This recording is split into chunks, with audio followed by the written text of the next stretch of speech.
Okay, so we start to talk about generative adversarial network and some other related topics. So, uh, so we will give some introduction first. After that, we call what we have learned from the supervised learning, unsupervised learning, and all that. And after that, we talk about autoencoder and also what is all about generative modeling. So after that, so we come back to the main topic of today, so which is generative adversarial network. Okay, so what is generative adversarial network? Of course, we usually call GAN, right? So what is that? So that is introduced by Yanku Fellow in 2014. So in the NIC conference, one of the best conference related to machine learning. So since that, there are a lot of followers for this technique. Still, that even that we talk about now, there's still a lot of active research related to GAN. And according to Yang LeCun, once that he said that adversarial training is one of the most important, interesting ideas in recent years. Okay, so I think still that we have, first of all, it's very interesting. The second is a lot of research going on for this topic. Okay, so so why we need to talk about again generative adversarial network? Just because that we want to focus on generative modeling. Okay, so which is uh, always a not so easy task that we can talk about. And some people say that generative modeling is something that we have a real intelligence, right? Why do we say that? Because discriminative modeling just gives us classification power, some or regression power, right? So what we can summarize about the input, right? But why do we have this input? Okay, what kind of internal relation, right? So usually we still need to talk about generative modeling to find out all these hidden structures, okay? And uh, what is again is actually it integrating generative modeling and discriminative modeling in the two-player zero-sum game framework.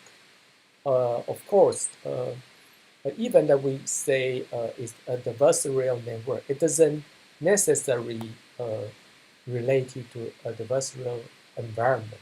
Okay, but of course, some other people using, for information security research, some people use the similar design to deal with adversarial attacks, right? But that's another topic which will not be covered in this presentation.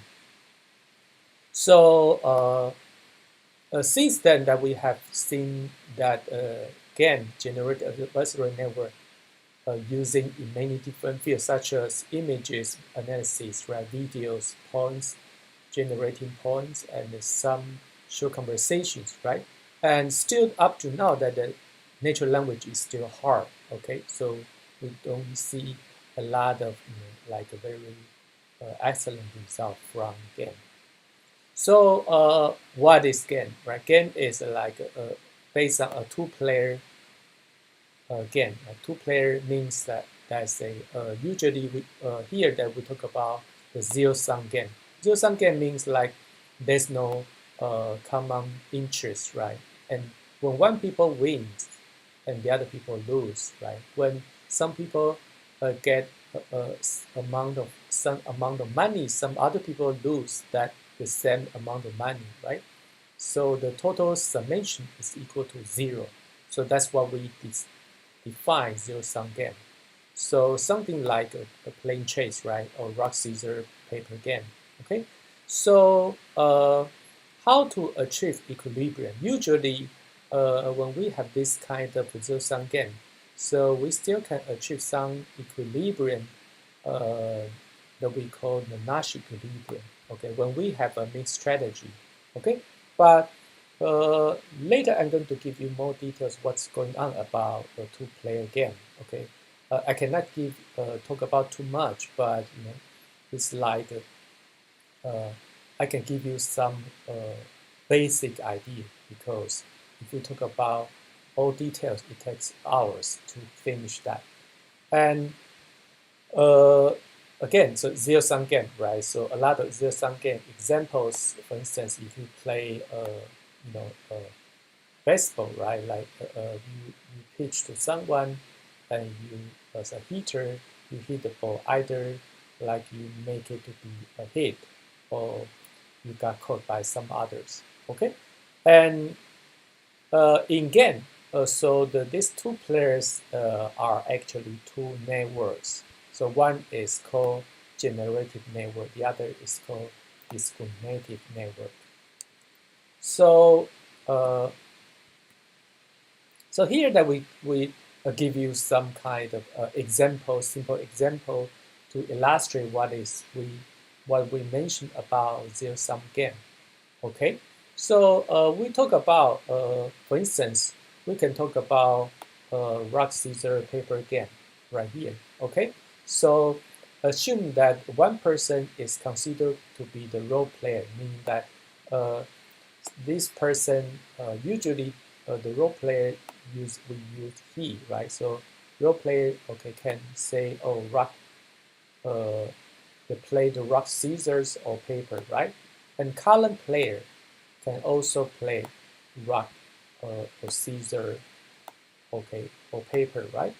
Okay, so so when we, let's say, when the role player play scissors, right? Okay, the column player play rock, then we're going to have, uh, -1, meaning that the other component wins, right? The all this number, okay, all this number means the payoff, the amount that we are going to receive as a payback. So when we for instance, when we as a role player to play paper, right? The other side play rock, and we're going to receive 1, okay, meaning that we win 1, right? The other component, meaning the column player, lose 1 point, okay? Yeah, and given this kind of a simple game, right? So we can talk about this one. It's usually we call the viewpoint from role player, and this one usually we call the viewpoint from column player. So what that means is that, okay, so role player always think about the following, right? So role player cannot control what kind of move the column player we're going to have, right? So what they can think of is some kind of the worst scenario. So worst scenario means that if, let's say, if we play rock, the other component will always know how to beat us. So they may play paper, right? So in the end, so we get this one. So meaning that assuming that the other component is kind of extremely smart, so they know what we are going to play, okay? So that's what we call the worst scenario, right? So that's why we are computing what? We are computing this one. So assuming that, okay, when we play something, okay, meaning that we are fixing I, okay, then the other component always know how to beat us to make the payoff as small as possible, right? So that's why the other component play paper, okay? So if we play scissors, right, the other component always know how to beat me, right? So they play a rock, okay? So etc. So that's why we say this one is the what we say the role player's viewpoint, right? If we talk about the example on the on the bottom, then maybe we can give you more example like this. So think about this example. Okay, think about this example.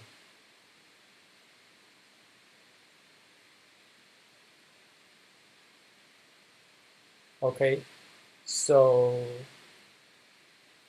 here we have the payoff. This payoff means that, okay, so when let's say when we play S, so the other player play A, right? So we are going to receive, let's say, $2. Okay, so if we play T, right? So the other player play, for instance, B, right? Then we are going to receive $4, meaning that the other component will lose $4. Okay, think about this game. Then we can use, talk about what could be the role player's viewpoint or column player's viewpoint. So if we talk about role player's viewpoint, that means what? That means that, okay, first of all, what we can play is either S or T, right? Either S or T. So, but we don't know how which one that we should play. So we think about the other component with like extremely smart, right?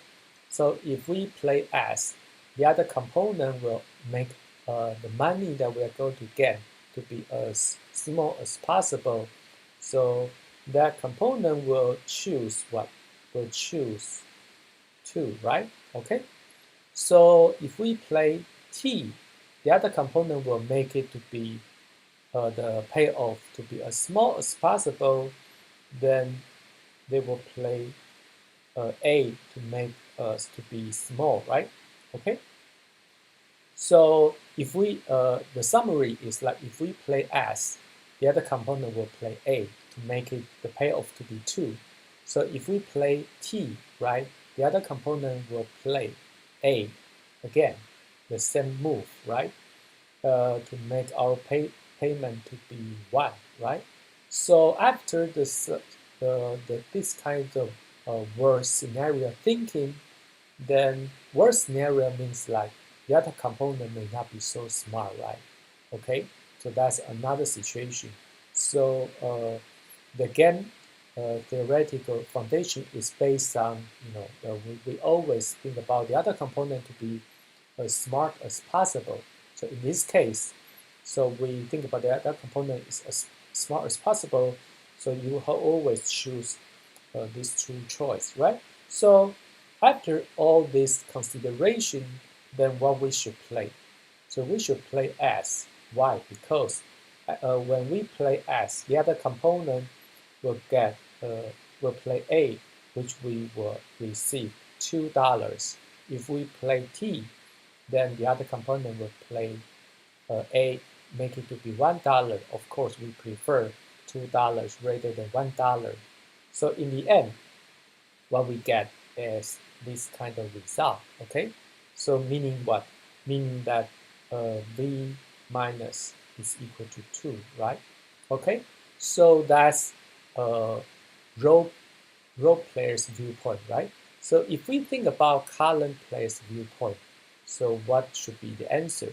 The column player says that the other way, right? The column player says that I'm extremely smart, right? So if that the other player play A, I always choose S, okay? If other player play B, I always choose T, right? Okay, and then the dilemma will be either uh, they will choose A to make it to be 2, okay, or to play B to make it to be 4, okay. So the worst scenario for them will be what? Will be the, let's say that person, the opponent should play A, right? Because if that person play B, I will going to play T, right? So which is not good for them, right? They will lose $4, right? So that person, the opponent will play A, okay? So then what we can get? the V plus is always also equal to 2, right?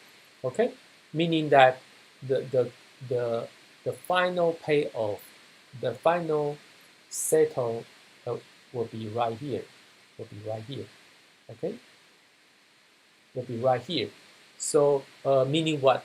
Meaning that the worst scenario for role player is going to play S. The worst scenario uh, for the column player also play A, right?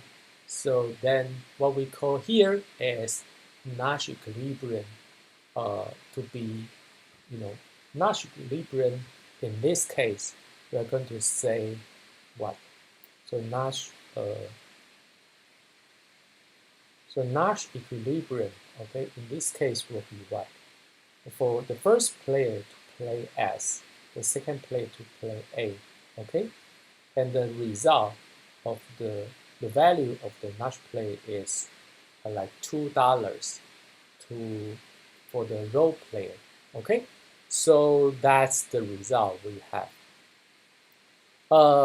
So actually here that we talk about pure strategy, meaning that either we play S or T, or we play A or B, right?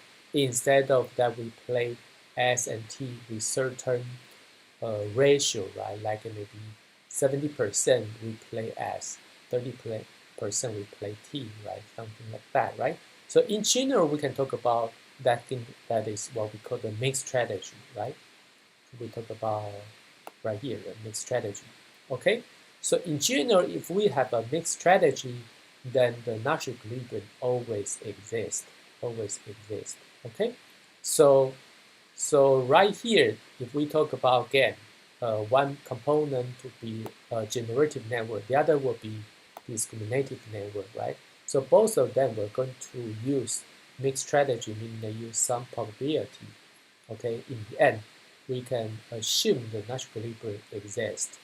Okay, so that's the foundation why these two networks can play to each other. In the end, they are going to arise some kind of equilibrium. Okay, so generative models. What kind of generative model that we have? Okay, so generative is going to generate fake data. Okay, it's like a counterfeiter, right?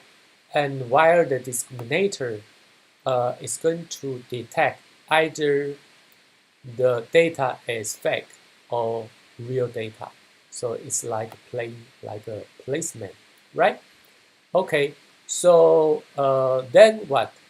Then the generator, once the generator produce some kind of fake money, right? Discriminator is going to say, oh, it is fake, okay? For some other real money, the discriminator we're going to say it's real and output 1, right? For the fake money will output 0, right? So then assuming that if we play the game many times, right? Then the generator can maybe will improve their approach to generate a better, maybe more like the real money, okay? So that the next moment, the discriminator may may have a harder moment to decide either there will be real money or fake money, right? So assume both player, okay? Both play to each other, and in the end, both will getting stronger and stronger. Generator will know how to produce the things more like a real money, and discriminator can also learn to separate between the real money and fake money. In this case, the fake money quite close to the real money. Okay, and what the game theory tells us is like when both converge, right? The generator is going to produce something that cannot be detected by discriminator, meaning that the discriminator will output 0.5, the 50%, to say it's real or fake, right? So it's like random guessing, right? So that's the goal of the game. Okay, so we're going to talk about for instance, like this kind of framework, right? So assuming that we talk about image analysis, right? So we're going to have, the top, right? We are going to have the real data, for instance, like digits, right? Okay. On the bottom, that we're going to have the generator. It's how to generate those data is based on some kind of prior knowledge or maybe some kind of random noise. Right? Later, we're going to talk about this. In the end, so on the right, that we will have a discriminator to separate either there'll be real data or fake data. Okay, so that's the one of the typical GAN design. Okay, so how GANs are used actually most of the time. So we use GAN to model real images, right? Like human face, right? So that's why we can produce more and more fake human faces, right? Maybe for online games, for instance, right? And also, uh, many people are actually produce some kind of GAN where that we have a quite good performance compared to other generative models, right? Okay, so just because we do have a generative model in GAN, right? So later the generative model existing in the GAN will going to be performed quite well, right? Compared to other generative models, right? So you know that the goal for GAN, usually one of the most important goal for GAN is to generate data, okay? And also, uh, just because the generative model is usually we consider it as unsupervised, right? So we can also deal with unsupervised learning tasks, okay? Yeah, there'll be just a few examples, a few applications. Later we're going to talk more on this part. Okay, so as you can see that here we have a lot of fake human faces, right? So if you visit this link, you're going to find one more fake human face every time that you visit this link, okay? And if you check here, there'll be some examples produced by the link, the site. So many of the examples will be quite like a real human faces, right? Maybe you can argue to say some of them looks not so looks a little bit strange. Who knows, right? So, for instance, on the right to the top, we see this uh, picture could be with some hair belongs to some old guys, right? But it's actually a children, right? Or maybe teenager. So on the right to the bottom, maybe we don't know it's a male or female, right? So all kinds of problem, who knows, right? But still that we can see that the face looks quite real, right? So that's what we can see from here. Okay, so later we're going to see more examples, more than just image analysis. Okay, so let's take a break.